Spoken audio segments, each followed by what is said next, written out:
Hello learners and welcome to my channel Treasure Learning. So in this video we will discuss about the cold desert Ladakh.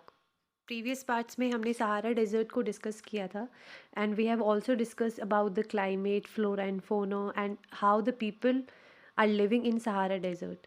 So now in this video we will start with the introduction of Ladakh desert, that is the cold desert. So first point is it is a cold desert lying in the Great Himalayas on the eastern side of Jammu and Kashmir. ये एक cold dessert है, बहुत ही ठंडा dessert है और यहाँ पर जो टेम्परेचर होता है वो बहुत ज़्यादा कम होता है। और लद्दाख डेज़र्ट हमारा लाई करता है ग्रेट हिमालयाज़ में, और ग्रेट हिमालयाज़ में जो कि जम्मू एंड कश्मीर के ईस्टर्न साइड पर लोकेट करते हैं वहाँ पर। It is surrounded by the Karakoram range in the north and Zanskar mountains in the south. So यहाँ पे ये मेंशन है आपको कि जो लद्दाख डेज़र्ट है वो काराकोरम रेंज जो कि माउंटेन रेंज है उससे और जनसंकर माउंटेन से सराउंडेड है, घिरा हुआ है साउथ में। Several rivers flows through Ladakh and Indus is the most important among them. Ladakh desert से बहुत सारी नदियाँ फ़्लो करती हैं, पहाड़ों से बहुत सारी रिवर्स वहाँ से निकलती हैं, लेकिन उनमें से सबसे ज़्यादा इंपॉर्टेंट रिवर है that is Indus river. The reverse form deep valleys. जो नदियाँ हैं जो निकलती हैं पहाड़ों से वो डीप वैलीज़ यानी कि गहरी घाटियाँ बनाते हुए निकलती हैं, वहाँ पे रिवर्स की वजह से वैलीज़ फॉर्म हो जाती हैं जिन्हें गहरी घाटियाँ बोलते हैं। And gorges, gorges also means the narrow valley, बहुत ही भीड़ी वैलीज़ जो है वो बनती हैं माउंटेन्स या फिर पहाड़ियों के बीच में।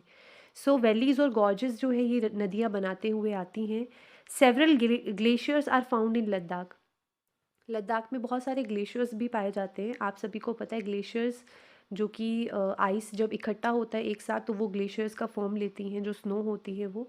सो यहाँ पे बहुत सारे ग्लेशियर्स भी पाए जाते हैं जिनमें सबसे मेन एग्जांपल आपको दिया हुआ है गंगरी ग्लेशियर का। सो लर्नर्स यहीं पे मैंने आपको लद्दाख जो वर्ड है उसका वर्ड ऑरिजिन शो किया है जो कि आपकी बुक में भी गिवन है कि लद्दाख जो वर्ड है उसका मेन मीनिंग क्या होता है। So Ladakh basically two word से मिलकर बना है। ला, LA which means mountain pass and दाख which means country. So this is one of the picture of Ladakh desert जो कि मैंने आपको शो करने की कोशिश की। आई होप कि आपको पिक्चर पसंद है। तो ऐसी बहुत ही सुंदर सुंदर जगहें हैं लद्दाख डेजर्ट का। अगर आप व्यू देखें तो बहुत ही सुंदर डेजर्ट है जहाँ पे माउंटेन्स में सिर्फ स्नो ही स्नो नज़र आती है और एक बहुत ही ब्यूटीफुल व्यू हमें देखने को मिलता है। Now students you can see in this map, यहाँ पे मैंने इंडिया का जो बिल्कुल नॉर्दर्न मोस्ट पार्ट है वो शो करने की कोशिश की ताकि आपको पता चले कि जो लद्दाख डेजर्ट है वो कहाँ पर लाई करता है।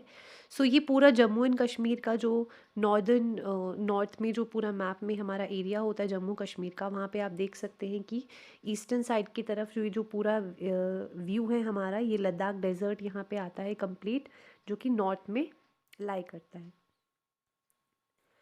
So now learners we will discuss about the climate of Ladakh desert. वैसे तो आप सभी को पता है कि लद्दाख डेजर्ट एक कोल्ड डेजर्ट है, तो यहाँ का वातावरण, यहाँ का इन्वायरमेंट बहुत ही ज़्यादा ठंडा रहता है। But we should know certain measurements, कुछ मेज़र्स आपको दिए गए हैं कि वहाँ का अल्टीट्यूड कैसा होता है, वहाँ पे टेम्परेचर अगर होता है तो कितना हो सकता है। सो वो कुछ चीज़ें आपको यहाँ पर गिवन है। So first point is the altitude in Ladakh varies from about 3,000 meter in Kargil to more than 8,000 meter in Karakoram. यहाँ पे लद्दाख जो डेजर्ट है उसका अल्टीट्यूड आपको दिया गया है।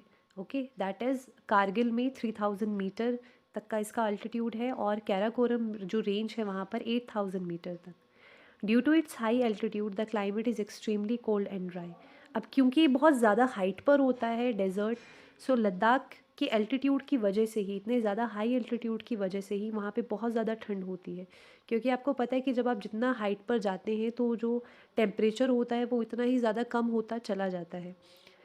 The day temperature in summer are just about 0 degree and the night temperature well below -30 degree Celsius. अगर गर्मियों के मौसम की बात करें तो समर्स में जो लद्दाख डेजर्ट का टेम्परेचर होता है वो दिन के समय 0 डिग्री के ऊपर ही रहता है, यानी कि दिन के समय पे भी ठंड होती है लेकिन 0 डिग्री से नीचे जो है टेम्परेचर नहीं जाता है इतना समर्स में, अगर हम बात करें गर्मियों के सीज़न की।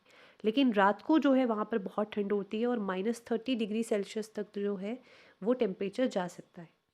It is freezing cold in the winters, लेकिन विंटर्स में यहाँ पे टेम्परेचर इससे भी ज़्यादा माइनस में चला जाता है, इससे भी ज़्यादा लो हो जाता है क्योंकि विंटर्स में यहाँ पे बहुत ज़्यादा ठंड होती है, इवन स्नोफॉल्स भी होती है। देयर इज़ लिटिल रेनफॉल, यहाँ पे बारिश बहुत कम होती है। Most of the time snowfall होती है, क्योंकि जो सीज़न है, जो क्लाइमेट है वो इस तरीके का है कि यहाँ पे बारिश से ज़्यादा स्नोफॉल होती है, तो बारिश बहुत कम होती है। As low as 10 centimetre every year, लगभग हर साल की अगर हम बात करें तो एवरेज जो मेजरमेंट दिया है that is about the 10 centimetre. Now students, यहाँ पे कुछ फैक्ट्स भी आपको गिवन है लद्दाख डेजर्ट में, जैसे कि फर्स्ट है, जो अर्थ पर एक सबसे ज़्यादा ठंडा ऐसा प्लेस जहाँ पे जो कि इनहेबिटेड प्लेस है, जहाँ पे लोग सरवाइव करते हैं, रहते हैं, जहाँ पे सबसे ज़्यादा लोग एग्जिस्ट करते हैं, दैट इज़ द्रास।